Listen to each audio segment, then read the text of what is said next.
Been around the block a time or two, like me. We're old in today's standards for broadcast television. We're entering the dinosaur phase, Jeff. You know that? Oh, guys like you and me. We've been around the block. Are you a Stegosaurus or a Brontosaurus? Or, I think I'm the saurus that's a little bit younger than you. How about that? Maybe not much, but a little bit. Hey, just kidding. I want to get your take, obviously, on what we saw last night. I don't think either one of us are surprised that Alabama won the game. In fact, I kind of had an inkling. I knew the Tide would be ready and thought they'd have a good opportunity to win the game. It wasn't a pretty game, but to wind up beating a team that had not lost all season, had not lost since a very controversial Final Four loss to Virginia last year. I think it won 27 of 28 or whatever, and for Alabama to wind up winning that game 83-64, a lot of basketball left to play, but I do think that's what you would call, at this point in the season for Alabama, a statement win, right? Oh, no doubt about it. Gary, I know, the places where you've worked, the sports office is always a gathering place, for people who just want to come in and get your take on things and all that. And we have some regulars who stop by the office. And I told them yesterday, I said, Alabama's going to win this game. And they looked at me like I was from Mars or something. And I said, well, why is that impossible to believe? I mean, this is a team who went to Florida. They had a 21-point lead in the first half and let that slip away. They go to Kentucky and they shoot 4 of 21 from three-point range.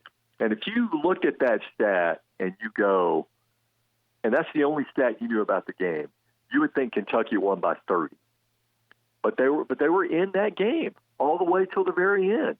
I mean, this is a good team, certainly better, than their 9-7 record indicates. So I thought clearly they had a chance to win the game. Am I surprised they won by 19? Not really. Because defensively they get after you. Mm-hmm. They play they just play a style that's kind of tough for people to defend. They like to shoot the three in transition. And I think Kyra Lewis just showed out. He was the best player on the floor last night, far better than Samir Dowdy and Javon McCormick, who were just taken out of their game. I mean, mentally couldn't get shots to fall, so frustrated, they fouled out. And, Kyra was the only really guard on the floor, and a great night for him. It was just a huge night for Alabama basketball. Yeah, Jeff, I think you're right on. On a floor filled with great athletes, it just looked like last night, and we know how fast he is, but last night in particular, Kyra Lewis just had an extra gear, and you're right. I mean, he just looked a step faster than every player that Auburn tried to put on him to guard him. I mean, it was obviously he was hyped up for the game, but 25 points, 3 rebounds, 3 assists, had a block shot, and as you said, just controlled the game. Yeah, no question, and it was one of those things where you knew Auburn was going to make a run. You knew they couldn't play any worse than they did that first half. I mean, that's the worst I've seen Auburn play in a long time. And you knew they were going to make some kind of run. Well, they made a run in the second half, and Alabama answered it and just pulled away, which is, I think, a sign of good things to come. And now we'll see how Alabama handles success and how Auburn handles failure. And I think, both teams are going to be great. And it's going to be a classic when they get together. I'm not sure when the next game is, February in Auburn, I suppose? Yeah. And when they get together, it's going to be a good show down in Auburn, I'm sure. Yeah, let me get the exact date on that. It'll be February 12th at Auburn. Jeff, the Tide will have to go back down there. I want to get your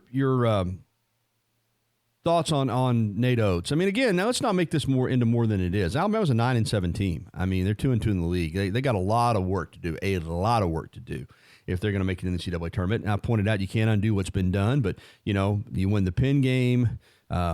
You win that Penn State game, you win that Florida game, and you're sitting here 12-4, and we're talking about an entirely different conversation. But they didn't win those games. Still, though, going forward, you can sense this team, even as you said, at Kentucky. When Kentucky took away the 3 and Alabama still had a chance to win, and then last night they still just made 6 3-pointers. But they're finding different ways to win, and you said something earlier, too. Defensively, I think they're starting to find an identity. We know they're going to score points. We know they're going to take a lot of shots, but I think Nate Oats has been frustrated to some degree with the fact that, you still got to guard people. And I think they're picking up on, hey, we're usually faster. We're usually quicker. We're more athletic than some of these teams. And not only can that be an advantage on offense, but, we can use that as an advantage on defense. And you said it last night, forcing Auburn into 21 turnovers and defensively kind of controlling the game. I think that's a new identity for this team, and I think it's going to help them win games in the conference, maybe when they don't have their best night offensively. It is, and Gary, he's taken Avery Johnson's players that Avery Johnson recruited, and he's made them better players. He's made Kyra Lewis a better player, and you can point to the style they play, but I think it's more than that. I think it's coaching these guys up and making them believe they can be better than who they are. He's taken John Petty and made him a complete player. When John Petty was playing for Avery Johnson, he was a shooter. That's right. That's it. That's all. That's all he was. And he was a streak shooter, and, if they were falling, great. If they weren't, he was a terrible player. But he's turned John Petty into a complete player who plays D, he blocks shots, he passes, he scores inside, he scores outside. So he's taken Avery's players, and he's turned them into better players. And I also point out one thing, too, that Nate Oats is bringing some juice, to this team that Avery Johnson didn't bring, that Anthony Grant certainly didn't bring, that Mark Gottfried brought when he was engaged, into being a head coach. But this team has bought into Nate Oats more than any coach I've seen in a long time at Alabama. And, he is, I don't want to say he's an equal to Bruce Pearl yet, but certainly he brings the energy like Bruce does. And I think Alabama's finally got a guy who can be an equal to Bruce Pearl and who can, match up with him from an intensity standpoint and from a coaching standpoint, too. I'm with you 100%. I think the challenge for Alabama going forward, I really do, Jeff, is hanging on to Nate Oats. I think that the work he's going to do here in Alabama is a good job, but I think it's going to draw the attention of some premier programs. Hey, what's your take on the whole Macklemore and Oats thing afterwards? Are you talking about from 2 days ago?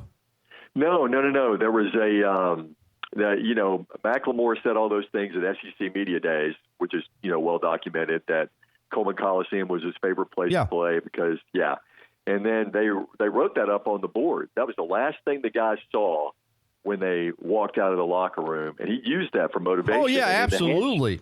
The handshake line is what I was referring to. I was in the sports office, and I was actually, on the air as the game was ending. So you're going to have to fill me in on exactly what happened. Well,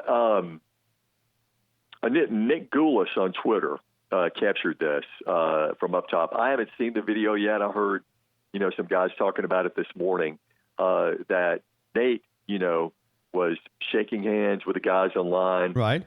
Patting them on the butt, and he patted Anthony on the butt, a couple of times, and there were some, words or something like that. And I don't know what was said, but Anthony didn't like it. Okay. So at the end, Anthony's, just looking at Nate, and he's pretty upset with Nate.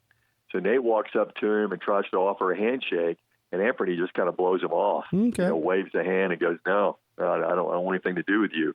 My take on that is, I don't mind guys saying stuff like that, like Anthony said, but you better be ready to take the heat. Absolutely. When you say stuff like that, and the fact that Nate would use that as motivation, and I don't know what was said. Now, if he said something to Anthony in the line that was off base and that was, not appropriate, then I do have a problem with that. But, if it's Anthony getting all upset about that, he's got no right to be upset about that. Well, what he's got the right to be upset about is missing a point-blank dunk in the second half. That's what he's got a right to be upset about. And how badly his team played.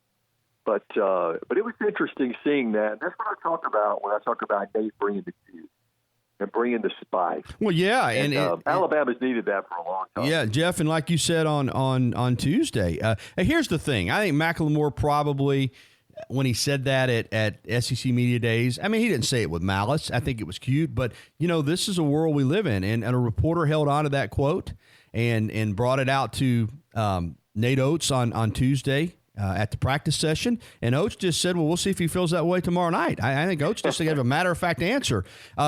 Macklemore probably didn't think anything would ever come of that. Then, as you said, Oats writes it on the board. Alabama goes out and just throttles Auburn. And then, as you said, maybe in the handshake. I didn't see the handshake line. I'll have to go back and look at it. But I think Macklemore probably felt like, wow, I didn't know this was going to blow up like this. But you good coaches use anything they can. Bruce Pearl would have done the same thing. So it'll be interesting here in about a month when Alabama's down there at Auburn, Jeff, because Auburn will be looking for payback. Hey, speaking of that, and I know Bruce Pearl did not want to lose to Alabama, so I want to make sure I preface my comments by saying no way in the world did they want to lose that game last night. Having said that, I think Bruce Pearl knew that this is a good team he's got. I think he was surprised they made it this long to 15-0. They've not, let's be honest, they've not played a great schedule. Okay, they did not play a very tough non-conference schedule. Played a lot of home games. They played South Alabama in Mobile. They played UAB in Birmingham. But all of a sudden, they're undefeated, and I think he's going to use this loss to be a positive for them. I think in some ways it kind of takes the pressure off them a little bit. You agree with that? Oh, I do. I think defensively, they might be a little better than they were last year. But you can't say that this team, after losing Jared Harper, Bryce Brown, and Chuma Okeke is better than the team last year. I mean, you can't say that yet. Now we'll see how good they are. They got to go to Florida, which is not going to be an easy place to play either, and those guys are going to be ready for them because, the success that Bruce has had at Auburn has put a big target on their back. They go to the Final Four, and that puts a big target on your back. So everywhere you go, you're going to get that team's best effort. So the O'Connell Center is going to be just like Coleman Coliseum Saturday. I mean, they're going to be out for blood there. And Florida's kind of underachieved. But really, there are no great teams in college basketball. I mean, Kentucky losing in South Carolina last night, giving up 56 points, I think, in the second half. There are no great teams, and it's really going to make the NCAA tournament fun, I think, because you just got a bunch of teams who can win on any given night. And that's kind of what you want. I don't really want a team that's just kicking everybody else's butt. I kind of like a little evenness, Some people have said, well, the quality of basketball is bad. No, I think the quality of basketball is pretty good. But I just think there's not a dominant team that's just far and away better than everybody else. But yeah, the key is going to be now, how Auburn handles this. And I think they'll bounce back. How basketball teams are. I mean, the fact that they've got a game 3 days later, they don't have time to sulk. If you sulk, you wind up losing like 4, 5, 6, 7 games in a row. And I don't see Bruce Pearl letting Auburn do that. I'm with you. They're a good team. Little football. Najee Harris isn't going to announce anything, it doesn't look like, but clearly he's enrolled here in classes. He's going to school at Alabama. He's coming back. Jerome Ford is in the transfer portal. I think he'll probably stay there. But still, with Najee coming back, which is not something that most of us expected, this Alabama running back room is going to be a little crowded. I mean, you wonder what it means for Brian Robinson, who clearly was thinking he would get to step up and have a chance to be that number one back. Trey Sanders coming off an injury. You got Keelan Robinson. You've got those 3 highly touted freshmen coming in.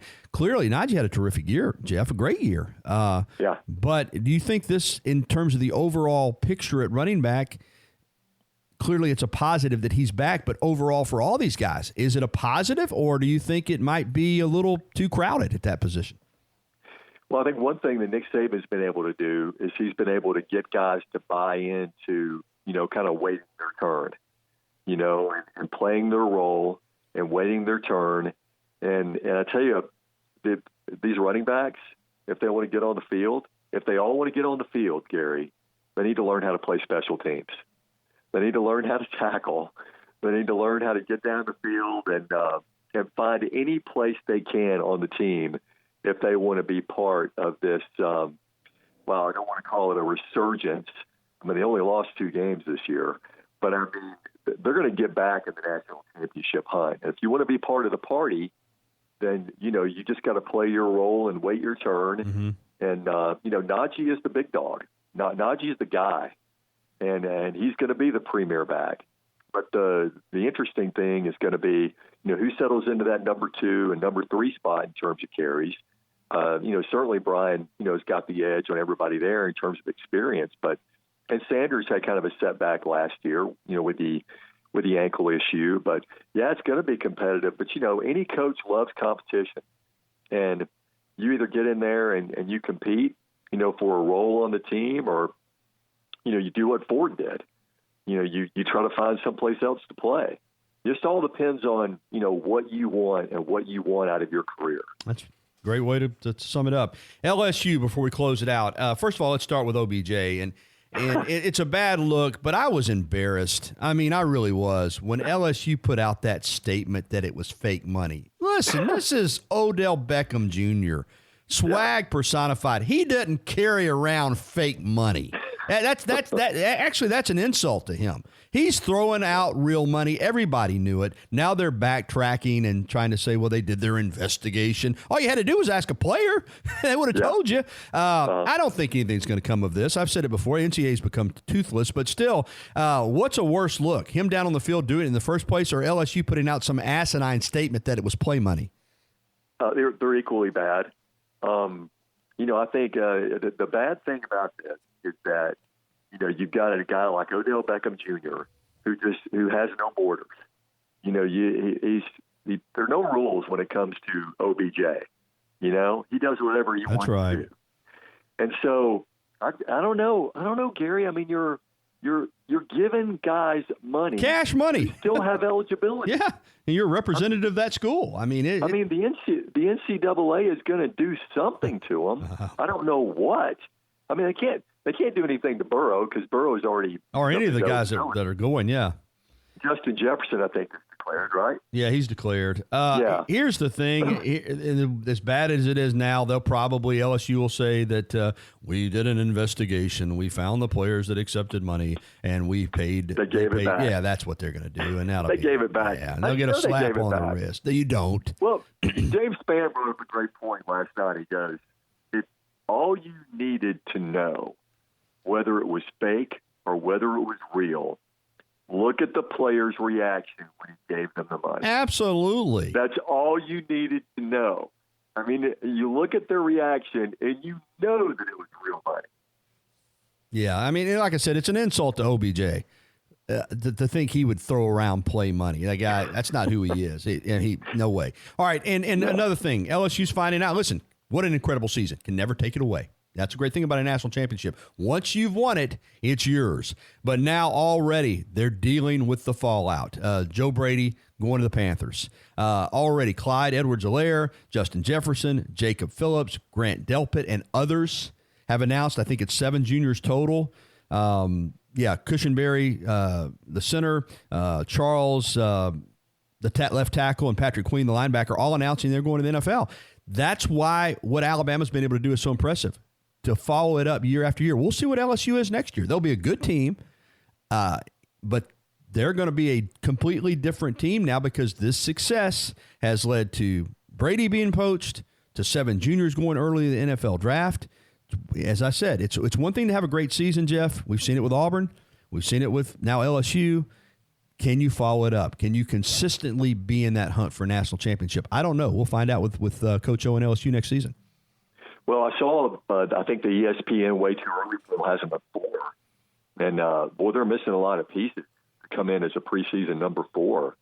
I think Coach O is a great coach. But you're right. I mean, Saban has set the standard in terms of, reloading and getting guys to re-buy in. And it's awfully hard to repeat as national champions. I mean, hasn't been done that often, and the last time it happened was 2011 and 2012 when Alabama did it. So, I mean, if it was easy as just rolling the ball out there and plugging in new players, certainly there'd be more people repeating than there have. So, that'll be the challenge, and it all starts with a quarterback. Who's going to be as good as Joe Burrow? Nobody. Nobody's going to be as good as he was. But you just don't need someone as good as Joe Burrow. You just need somebody that can get back there, I guess, and just make plays. Yeah, we'll see. All right, real quickly, because I've gone way over the Zone, of course, a great show for you guys and a lot of content, I know, for Sunday night. Yeah, Sunday at 10:35, and certainly, as always, a lot to talk about. And we'll talk about the Bama-Auburn game and also revisit the OBJ thing. So that'll be fun here, what the guys' take is on that. But it's Sunday, 10:35 on ABC 3340. Thanks for the plug, Gary. Thank you, Jeff.